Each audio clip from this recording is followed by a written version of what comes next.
Hello, ഇപ്പം സമയം 3 മണിയായിട്ടുണ്ട് കേട്ടോ. പകലല്ല, രാത്രി. ഇന്ന് ഓഫായതുകൊണ്ട് പകൽ ഫുള്ള് നമുക്ക് കിടന്നുറങ്ങാം. കാരണം എന്താണെന്ന് വെച്ചാൽ രാത്രിയിൽ നമുക്ക് ഡ്യൂട്ടിക്ക് പോകണ്ട, എത്ര സമയം വേണമെങ്കിലും കിടന്നുറങ്ങാം. അങ്ങനെ ഉറക്കമെല്ലാം കഴിഞ്ഞ് എഴുന്നേറ്റപ്പോഴത്തേക്കും ഈ സമയമായി. വെളിയിലത്തെ കാഴ്ചയെല്ലാം കണ്ട് മുടിയൊക്കെ ഒന്ന് സെറ്റാക്കി കിച്ചണിലോട്ട് വന്നു. എന്തെങ്കിലും ഫുഡ് ഉണ്ടാക്കണ്ടേ. കിച്ചണിൽ വന്നപ്പോഴത്തേക്കും കുറച്ച് പാത്രങ്ങൾ കഴുകാനുണ്ടായിരുന്നു.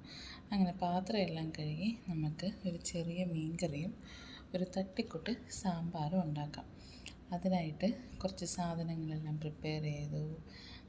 സവോള, ഇഞ്ചി, വെളുത്തുള്ളി, പിന്നെ സാമ്പാറിനുള്ള കിഴങ്ങ്, സവോള, തക്കാളി, അങ്ങനെ കുറേ സാധനങ്ങളെല്ലാം പ്രിപ്പയർ ചെയ്ത് ഞാൻ അതെടുത്തുകൊണ്ടൊന്ന് ഹാളിൽ വന്നിരുന്നാണ് കേട്ടോ പ്രിപ്പയർ ചെയ്തത്.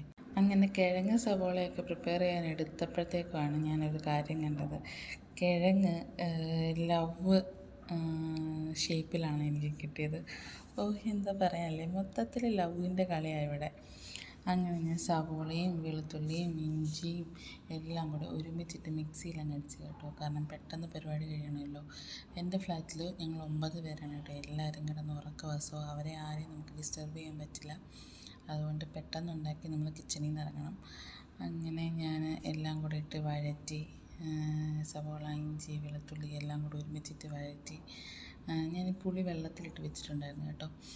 അപ്പോൾ പിന്നെ ആ വെള്ളം തന്നെ അങ്ങ് ഒഴിച്ചാൽ പോരെ. അങ്ങനെ പൊടിയെല്ലാം ഇട്ടു, പൊടിപ്പടലങ്ങൾ എല്ലാം ഇട്ട് ഇഞ്ചിയും അതെല്ലാം കൂടെ വഴറ്റി അതിനകത്ത് പൊടിപടലങ്ങളെല്ലാം കൂടെ ഇട്ട് സെറ്റാക്കി ആ പുളിവെള്ളം എല്ലാം കൂടെ ഒഴിച്ച് ഞാൻ അടച്ച് വെച്ചു കേട്ടോ.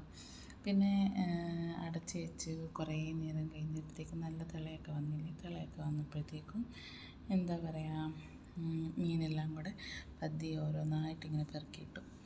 അങ്ങനെ എന്താ പറയുക, നല്ല മണമൊക്കെ വരുന്നുണ്ട് കേട്ടോ. ഇനി രാവിലെ എഴുന്നേറ്റ് എൻ്റെ ഫ്ലാറ്റിലുള്ളവരെന്നെ ഇടിക്കാതിരുന്നാൽ മതി. കാരണം അവർക്ക് സ്മെല്ലേ ഇല്ലല്ലോ, ആയപ്പം ബുദ്ധിമുട്ടുണ്ടാവും.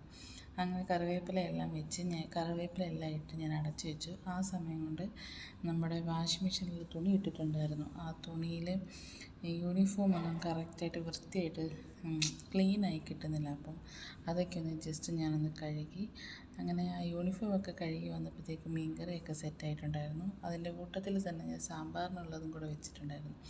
സാമ്പാർ റെഡിയായി. സാമ്പാറിനുള്ള കടുകെല്ലാം ഞാൻ വറുത്തെടുത്തു. അങ്ങനെ മീൻകറി സാമ്പാർ സെറ്റായി. അപ്പോൾ ഇത്രയേ ഉള്ളൂ. ടാറ്റാ.